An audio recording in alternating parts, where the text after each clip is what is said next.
metteuse en scène du réel, tu gardes quand même les pieds sur terre.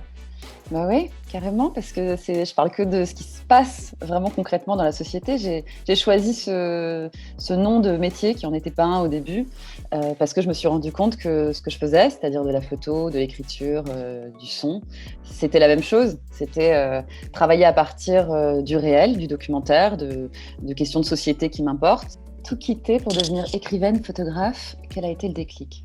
Alors, je sais pas comment dire, tout quitter, je sais pas vraiment si c'est ça. J'étais à l'ESCA, j'ai eu un accident de voiture assez violent quand j'avais 20 ans, donc au milieu de l'école. Et c'est une des choses, paradoxalement, qui m'est arrivée de mieux, parce que ça a été un accélérateur. Moi, j'ai toujours voulu être inventeuse d'histoires vraies, quelque part. Quand j'étais petite, je disais que plus tard, je serais chanteuse, écrivaine, voyageuse. Et puis, en terminale, j'ai eu un conseiller d'orientation, j'étais en bac littéraire option art, qui m'a dit « Non, mais ça, c'est pas un métier, mademoiselle.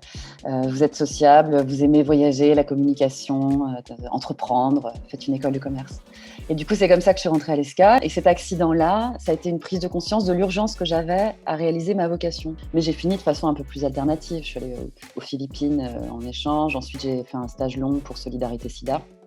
Après, j'ai travaillé, j'ai eu 1 an de travail salarié dans ma vie depuis que j'ai été diplômée.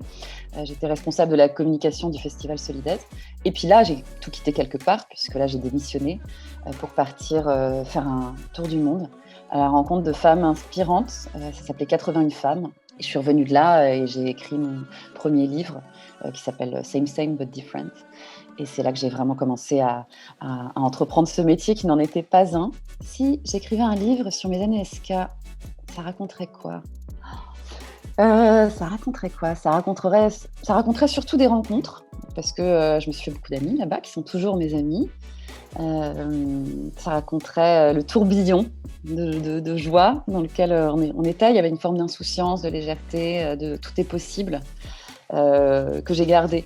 C'était super, voilà, l'ESCA, c'est la construction de l'âge adulte, c'est le moment où tu testes tes rapports humains, ta première liberté d'indépendant. Pensais-tu en arriver là quand tu étais à l'ESCA ? Au départ, quelque part oui, puisqu'avant de faire l'ESCA, je me disais que je ferais ce métier-là, plutôt créatif. Mais après, comme moi, j'avais un peu ce côté quand même bon élève, un peu au fond, voilà, j'étais un peu première de la classe avant et je crois que je suis restée quelque part. Et donc, tu te laisses porter par le courant, par les autres. Donc, non, je me suis mise à un moment à rêver à des carrières plus typiques, si je peux dire, dans l'entreprise. Donc non, j'avais pas anticipé, mais c'est ce qui est génial dans ces métiers, c'est que il y a une forme de parcours qu'on maîtrise pas. Au début, c'était dur. Je veux pas non plus idéaliser l'histoire. Avec qui irais-tu aux awards parmi les gens de ta promo ? Avec mes copains, quoi. Avec mes copains, il faut les nommer là, c'est ça. Ma copine de Tour du Monde déjà, c'était Yuki Seferiades avec qui j'ai fait ça. Je suis très amie avec David Icke, avec Vincent Najotte, avec Mathieu Gosselin, Pauline Sarrazin. Là, je vais en oublier, ça va être horrible. Je vais m'en vouloir fort. Bon, j'en ai beaucoup, des gens que j'aime bien de l'ESCA. Même si j'ai beaucoup de nouveaux amis aussi. Mais je suis restée très proche, j'espère qu'ils viendront. Moi, c'est ce que je trouve génial en fait. L'ESCA, ça m'a aussi permis d'avoir des amis que j'aurais jamais rencontrés autrement. Et j'adore ça, moi, avoir des gens qui pensent différemment, qui ont des quotidiens différents. Mon cours préféré à l'époque. C'est un méga piège, j'ai une mémoire vraiment toute pourrie en plus. Je crois que j'aimais bien les cours de droit, Monsieur Marchand. Par contre, ne me demandez pas de développer, parce que là, s'il faut parler des sujets dans le droit, je dois pouvoir retrouver ça dans les tréfonds de ma mémoire, mais c'est assez lointain.